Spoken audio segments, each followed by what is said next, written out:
Ekitongole kivunaanyizibwa ku musaayi ki Uganda Blood Transfusion Services oba Nakasero Blood Bank bakwongera ku mutindo gw'enkola y'emirimu gyabwe oluvannyuma lw'okufuna ebyuma eby'omutindo ebisengejja n'okutereka omusaayi.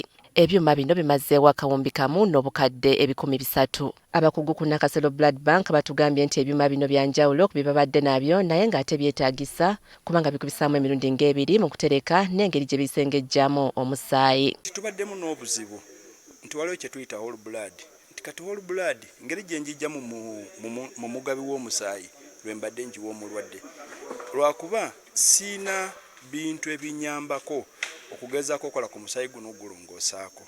Tusobola kukola 64 mu dakiika 4 kitegeeza nti bamothers 64 betusobola okukolako oba 19 oba 256 ekitabaddeewo.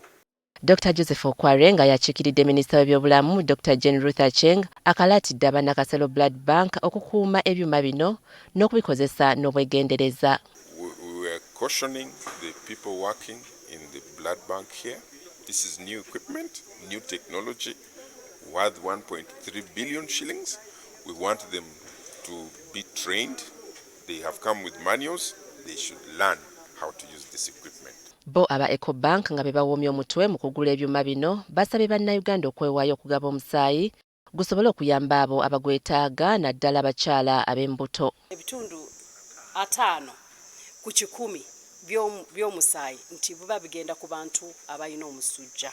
So kati ffe kye tukoze nga bank nga tukolera wamu ne Malaria Free Uganda ne Ministry of Health kwe kuŋŋaanya ssente ne tugula centrifuges 4 ne agitators 3 nti zino machines oba ebyuma bino bigenda kuyamba Uganda Blood Bank mu ngeri gye banaaba nga bakozesaamu oba batereka omusaayi n'ogukozesa n'okubanga basobola okugukozesa ekiseera ekiwanvuko okusinga bwe badde bakola. Uganda yeetaaga uniti z'omusaayi ezireyo 5,000 buli mwaka kyokka nga mu kaseera kano esobola kufunako uniti 300 gyokka olw'abantu obutettanira kugaba musaayi.